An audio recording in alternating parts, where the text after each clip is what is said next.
ಕ್ರಾಂತಿ ಸಮಾಚಾರಕ್ಕೆ ಸ್ವಾಗತ. ನಾನು ಜಾಫರ್ ನದಾಬ್. ನಮ್ಮ ಜೊತೆ ಮಾಜಿ ಶಾಸಕರು ಅಮೃತೇಶ್ ಅವರಿದ್ದಾರೆ. ಇವತ್ತು ಪಾದಯಾತ್ರೆ ಕುರಿತು ಅವ್ರ ಜೊತೆ ಮಾತಾಡ್ಸೋಣ ಬನ್ನಿ. ಎಲ್ಲಿಂದ ಸ್ಟಾರ್ಟ್ ಮಾಡಿದ್ರಿ, ಎಷ್ಟೊತ್ತಿಗೆ ಸ್ಟಾರ್ಟ್ ಮಾಡಿದ್ರಿ? ಇದು ಗರಗದ ಶ್ರೀ ಗುರು ಮಡವಾಳೇಶ್ವರ ಮಠದಿಂದ ಉಳುವಿಯ ಚನ್ನಬಸವೇಶ್ವರ ಸನ್ನಿಧಾನದವರೆಗೆ ನಮ್ಮದು 8ನೇ ವರ್ಷದ ಪಾದಯಾತ್ರೆ. ಇದು ಸುಮಾರು ನಮ್ಮ ಹಿಂದಿನ ಶ್ರೀಗಳು, ಗರಗದ ಮಠದ ಶ್ರೀಗಳೇನಿದ್ರು ಮಣಿಪುರ ಚನ್ನಬಸವ ಮಹಾಸ್ವಾಮಿಗಳು, ಅವ್ರದ್ದು ಒಂದು ಆಸೆ ಇತ್ತು. ಯಾಕಂದರೆ ಇದು ಇವನ್ ಇತಿಹಾಸ ನೋಡಿದಾಗ ಉಳುವಿ ಪಾದಯಾತ್ರೆ ಗುರು ಮಡವಾಳೇಶ್ವರ ಇದ್ದಾಗನೇ ಅದನ್ನು ಶುರು ಮಾಡಿದ್ರು ಅಂತ ಇತಿಹಾಸ ಇದೆ. ಹಾಂ ಸರ್. ಇವನು ಉಳುವಿ ಪಾದಯಾತ್ರೆ ರಸ್ತೆ ಸಹಿತ ಅವರೇ ತೋರಿಸ್ಕೊಟ್ಟಿದ್ರು. ಆವಾಗ ಒಂದೇನು ದಟ್ಟ ಅರಣ್ಯದಲ್ಲಿ ರಸ್ತೆಯನ್ನು ಹುಡುಕೊಂಡು ಹೋಗಿ ಉಳುವಿಯನ್ನು ಮುಟ್ಟಿದಂಥ ವ್ಯಕ್ತಿ ಮಹಾಪುರುಷ ಯಾರ ಅಂದ್ರೆ ಅದು ಗರಗದ ಮಡವಾಳೇಶ್ವರ ಅಂತ ನಮ್ಮ ಇತಿಹಾಸದಲ್ಲಿ ಇದೆ. ಇವತ್ತು ಆ ಪರಂಪರೆ ಏನೋ ಉಳಿದಿತ್ತು. ಹಿಂದಿನ ನಮ್ಮ ಶ್ರೀಗಳ ಒಂದು ಆಸೆ ಇತ್ತು. ಅವ್ರಿಗೆ ವಯಸ್ಸಾಗಿದ್ದು ಖರೆ, ಅವ್ರು ನನಗೆ ವಯಸ್ಸಾಗಿದ್ದಾವ, ನನಗೆ ಒಂದು ಆಸೆ ಐತಿ ಪಾದಯಾತ್ರೆ ಮಾಡ್ಬೇಕಂತೇಳಿ ಅಂದಾಗ ನಾವೆಲ್ಲ ಭಕ್ತಾದಿಗಳು ಸೇರಿದ್ದೀವಲ್ಲ.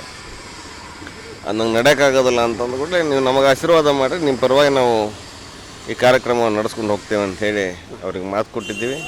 ಅದೇ ರೀತಿ ಸಹಸ್ರಾರು ಸಂಖ್ಯೆಯೊಂದಿಗೆ ಇವತ್ತು ನಾವು ಉಳುವಿ ಪಾದಯಾತ್ರೆಯನ್ನು ಮಾಡ್ತೇವೆ. ಭಕ್ತಾದಿಗಳಿಗೆ ಕರ್ಕೊಂಡೋಗಿ ಮತ್ತು ಎಲ್ಲರಿಗೂ ಸಹಿತ ಈ ಒಂದು ದಿನಗಳನ್ನು ಕಳೀತಾರೆ ಪಾದಯಾತ್ರೆಯಲ್ಲಿ. ಒಂದು ನೆಮ್ಮದಿಯ ದಿನಗಳೇ ಇರ್ತಾವೆ, ಆಧ್ಯಾತ್ಮಿಕ ದಿನಗಳೇ ಇರ್ತಾವೆ. ಇದರಿಂದ ಲೋಕ ಕಲ್ಯಾಣವೂ ಆಗ್ತದೆ, ಜನರಿಗೂ ಒಳ್ಳೇದಾಗುತ್ತೆ ಅನ್ನೋ ಒಂದು ದೃಷ್ಟಿಯಿಂದ ಮಾಡ್ತೇವೆ. ಸರ್, ಎಷ್ಟು ವರ್ಷದಿಂದ ಮಾಡತ್ತೀರಿ ಇದನ್ನು?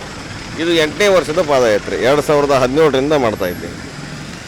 2017ರಿಂದ ಮಾಡ್ತಾ ಇದ್ದೇವೆ. ಇದು 8ನೇ ವರ್ಷದ ಪಾದಯಾತ್ರೆ. ಸರ್, ಇಷ್ಟು 8 ವರ್ಷದಿಂದ ಮಾಡಕತ್ತೀರಿ. ಈಗ ಏನು ಅನಿಸ್ತದೆ ಸರ್ ನಿಮ್ಗೆ? ಇಲ್ಲಿಗೆ ಪಾದಯಾತ್ರೆ ಮಾಡತ್ತಲ್ಲ, ಹೆಂಗೆ ಅನಿಸುತ್ತೆ?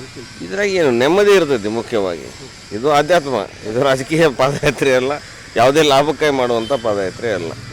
ಆಧ್ಯಾತ್ಮದ ವಿಚಾರದಲ್ಲಿ ಇದನ್ನು ಮಾಡ್ತಾ ಇರ್ತೇವೆ. ಜನರಿಗೆ ನಾವೇನು ಶಿವಶರಣರ ಒಂದು ಪದ್ಧತಿಯಲ್ಲಿ